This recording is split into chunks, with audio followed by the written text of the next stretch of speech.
Constitucional para buscar una salida y efectivamente tener una salida jurídica constitucional. Mi estimado doctor Quintana, qué gusto tenerlo como siempre en el Telediario. Inició con esto, doctor. Esto de los estados de excepción que la Corte Constitucional ya dictaminó el año pasado, que no pueden seguir, digamos, implantándose en el Ecuador porque jurídicamente contradice algunas normativas constitucionales, etcétera, ha sido reformulado por la Secretaría Jurídica de la Presidencia, pero un par de veces han tenido que echarlo de baja, digámoslo así, porque la Corte ha establecido que no es correcto constitucionalmente. ¿Qué salida jurídica se le puede dar a esto? Porque de lo que vemos, estas situaciones de restricción de la movilidad, excepcionalidad o restricción de los derechos ciudadanos podrían repetirse porque, vamos, ante la situación difícil que vive el país en la parte sanitaria, tiene que buscar una salida entre lo constitucional y lo legal. No sé si ahí usted nos puede ayudar, doctor.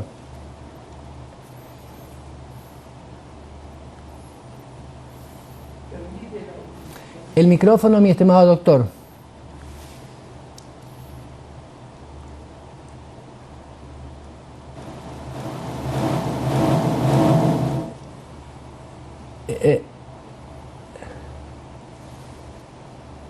No le escucho al doctor Ismael Quintana. No sé si tenemos dificultades en la conexión.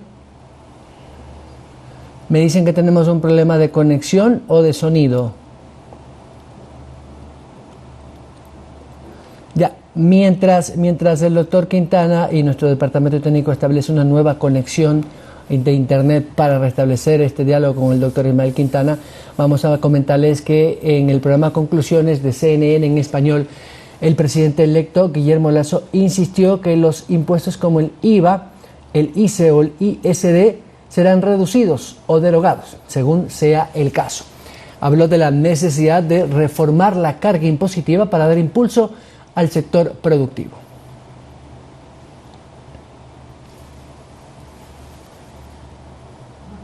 La buena noticia es que no habrá más impuestos, pero sobre todo que se eliminará muchos de ellos que son recesivos para dinamizar la economía.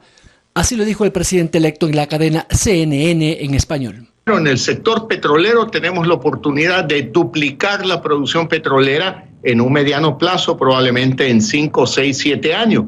Pero debemos de comenzar desde el 25 de mayo, al día siguiente de la posesión. Tenemos minerales que podemos también explotar bajo principios de respeto a la naturaleza, proyectos que respeten también la voluntad democrática de las comunidades donde se desarrollen estos proyectos. El Ecuador produce 8.000 megavatios de energía eléctrica y consume 4.000. Ahí tenemos otra oportunidad para la reconversión de determinados sectores de la economía que utilicen energía eléctrica en lugar de combustibles fósiles. Es la gran oportunidad para promover la inversión privada, los acuerdos públicos-privados a través de la concesión de carreteras para reactivar la economía. Asimismo, recordó que la vacunación será parte importante de su programa económico como recuperación. Vacunar al menos 9 millones de ecuatorianos en los primeros 100 días de gobierno, y esto se ha convertido en casi el principal programa económico para poder reactivar la economía ecuatoriana. Algo que comparte el exministro de Economía Fausto Ortiz, quien cree además que el déficit fiscal debe ser reducido al compensar con otros ingresos, pues si se elimina muchos de ellos, hay que ver los números. El acuerdo con el Fondo Monetario contemplaba que para diciembre de este año, o el último trimestre, el gobierno debería encontrar alguna política que le permita generar constantemente entre 1.000 y 1.500 millones de dólares de ingresos por impuestos, y eso más o menos suena a 3 puntos del IVA. La salida de divisas, que es 5% de lo que mandemos al exterior, que nos grava. Eso más o menos al año, en un año normal, son 900 millones de dólares. El año pasado, que fue un año malo para la economía ecuatoriana, habrá sido una cantidad menor, quizás cercana a los 700 millones de dólares. Si lo hace gradual, pensemos por un momento que va a bajar 1 punto cada año, solamente para hacer el ejercicio. Estamos hablando quizás entre 150 y 200 millones de dólares al año, que eso no es tan complicado compensar con la cantidad de plata que pudiera recibir el país y la actividad económica. Igualmente considera que el peso del gasto corriente será revisado por Lasso en varios frentes, sin recortar empleos. Hay que tratar de ver dónde hay cierto gasto innecesario, pero también hay que estar claros que hay algunos gastos que el gobierno actual, si bien le tocó incorporar como el 40% de la seguridad social, no lo ha incorporado completamente. Son las acciones que ya el electo mandatario las promueve con un nuevo camino al cambio de modelo económico. En el mismo tema, Lasso anunció su intención de llevar a cabo una regularización más amplia de la migración a Ecuador. Las políticas tendrán doble vía, dicho, defender a los ecuatorianos en el extranjero, pero a la vez humanitariamente con los venezolanos. Lo dijo también en un encuentro con la prensa extranjera al ser consultado sobre su política exterior. El presidente electo de Ecuador, Guillermo Lasso, anunció el lunes lo que llamó un verdadero cambio, luego de poner fin a una era de izquierda en el poder marcada por el exmandatario socialista Rafael Correa, cuyo delfín Andrés Arauz, de 36 años, aceptó su derrota en el balotaje. Seremos un gobierno que va a buscar alianzas con gobiernos democráticos de la región y del mundo. Téngalo por seguro y seremos muy frontales al momento de defender estos principios, estos valores. Correa, que se instaló en Bélgica al terminar su mandato en 2017, le deseó éxito al nuevo gobierno y le pidió que cese el lawfare, la supuesta persecución política de la que se dice víctima tras ser condenado en ausencia por corrupción. Una cosa es que la justicia actúe de manera independiente del gobierno, que la fiscalía actúe, que el gobierno colabore con la información que a uno le soliciten. Y otra cosa es muy distinta, que el gobierno pretenda meter la mano en la justicia para perseguir a nadie. Eso se ha terminado en el Ecuador. No perseguiremos absolutamente a nadie. Lasso, de 65 años, se comprometió a vacunar contra COVID-19 a 9 millones de ecuatorianos en sus primeros 100 días de gestión. En el país de más de 17 millones de habitantes, apenas 183,000 personas han sido inmunizadas. Con más de 17,000 muertos acumulados, Ecuador registró el año pasado una caída del Producto Interno Bruto de 7,8% y además arrastra una deuda pública que representa el 63% del PIB. Ante el panorama, el líder de la derecha afirmó que buscará crear empleos y acuerdos de libre comercio con Estados Unidos, China, Corea del Sur y Japón. Lasso dijo además que promoverá la regularización de los venezolanos que están en Ecuador y que huyen de la crisis en su país. Y el analista político internacional Carlos Sánchez Berzaín reconoció la actitud del presidente Lenín Moreno de enfrentar la corrupción y el autoritarismo de su antecesor Rafael Correa, sentenciado y prófugo de la justicia. Lo dijo en un diálogo con la ex candidata presidencial de Venezuela y activista política Corina Machado.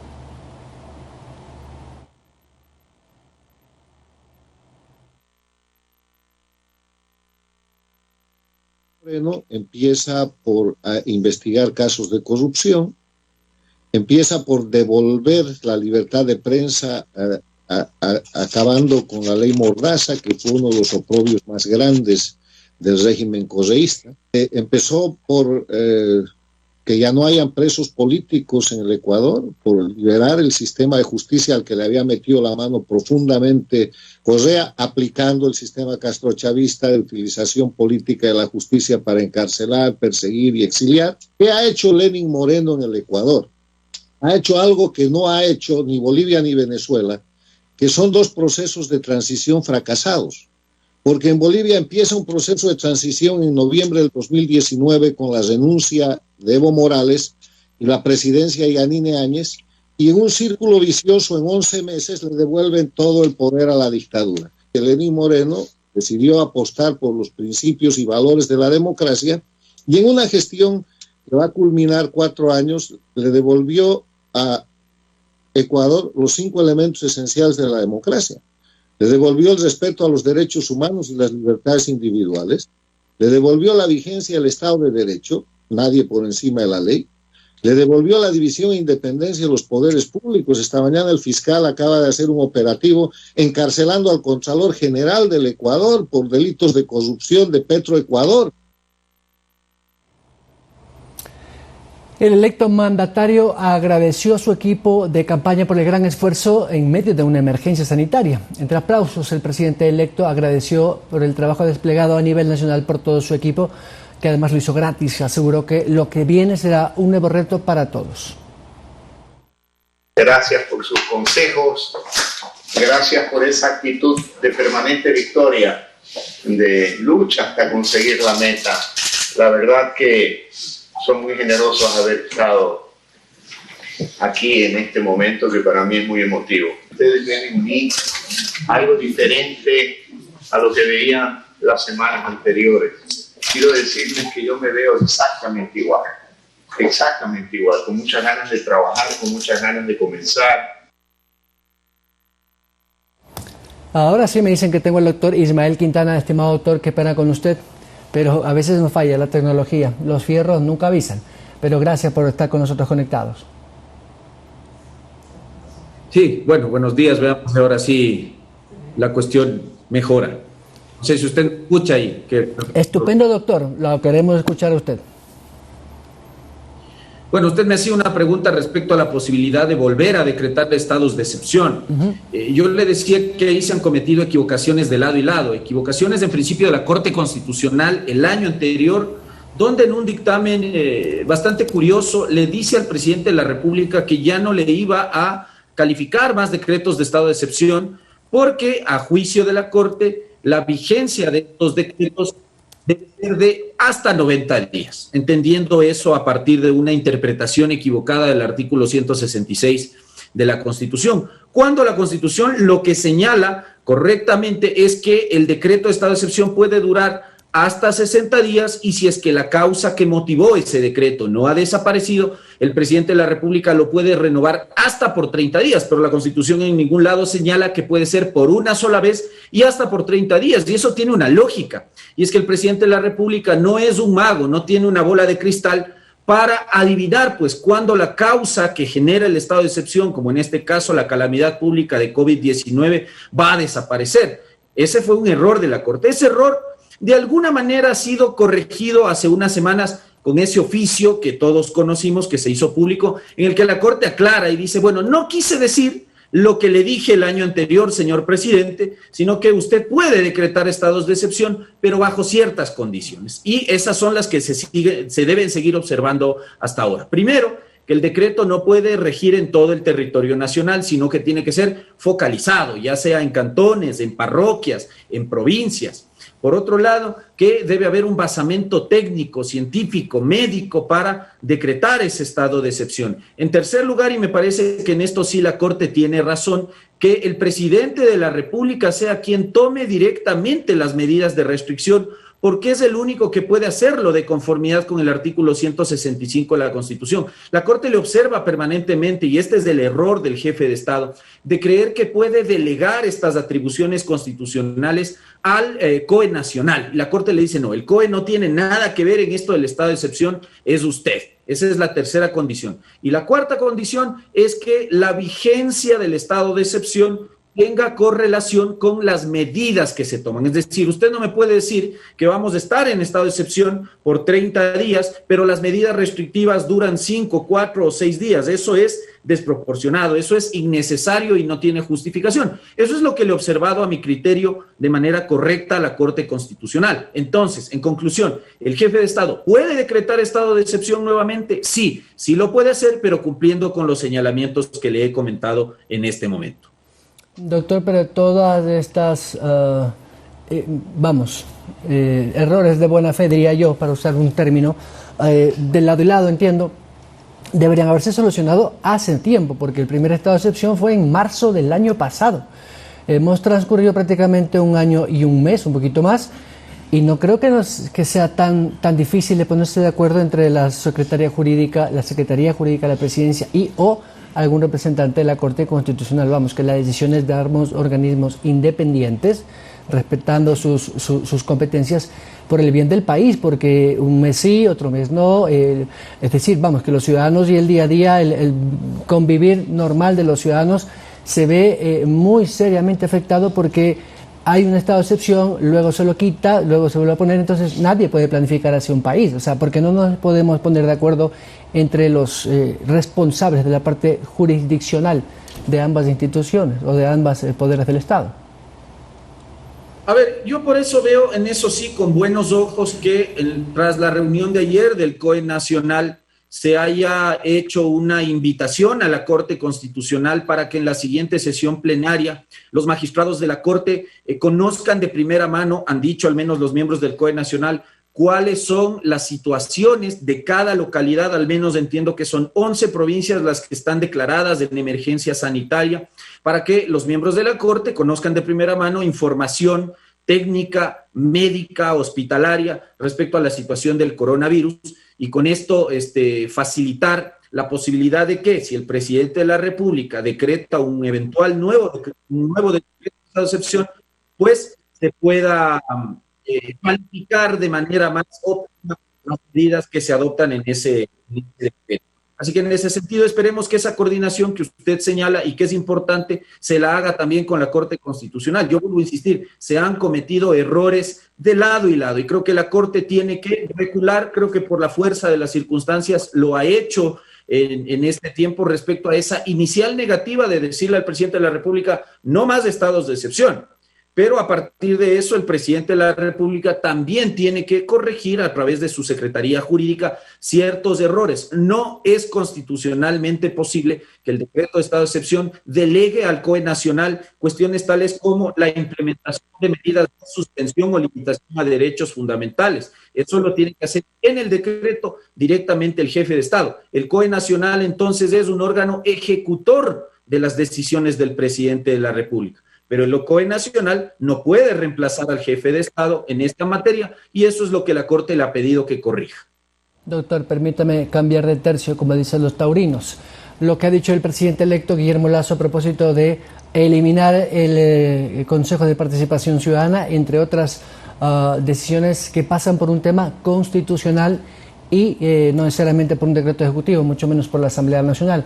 ¿Cuál podría ser ese camino constitucional y jurídico para eliminar esto que hace mucho tiempo varios sectores del país piden en vista de la posición hasta cierto punto intrascendente que tiene el Consejo de Participación Ciudadana? No lo digo yo, lo dicen muchos expertos. Sí, ya todos sabemos a estas alturas del partido que el Consejo de Participación Ciudadana fue, como han dicho incluso muchos de los mentores de la Constituyente de Montecristo, un mal experimento del correísmo, que permitió que al expresidente Correa se le señale con justa razón que convirtió al Consejo de Participación Ciudadana en un órgano de votación del poder a través de la agencia de nombramientos a personas que eran cercanas al poder de turno. Piense usted que ministros de él formaban parte de la Fiscalía General del Estado, en la Procuraduría, en el Consejo de la Judicatura, como el caso de Yalc. Entonces, ese órgano es ajeno al sistema democrático y al sistema constitucional ecuatoriano. Ya han habido intentos importantes por eliminar este mal experimento llamado Consejo de Participación Ciudadana. Recuerde usted que esta asamblea saliente, con este paupérrimo nivel de aceptación y credibilidad, decidió darle la espalda a la ciudadanía con esta propuesta de reforma parcial que intentaron Pablo Dávila y otros ciudadanos para eliminar este consejo y trasladar las potestades nominadoras a la legislatura. Finalmente eso no ocurrió por una negligencia de la Asamblea Nacional. Hoy el presidente electo Lasso hace la misma propuesta. Ahora, esa propuesta no se puede llevar a cabo a través de una simple consulta popular de carácter plebiscitario. ¿Por qué razón? Porque la Constitución establece procedimientos expresos para su modificación. Primero eso. En segundo lugar, ya hay antecedentes, ya hay precedentes de la propia Corte Constitucional, de esta Corte Constitucional, que han señalado de manera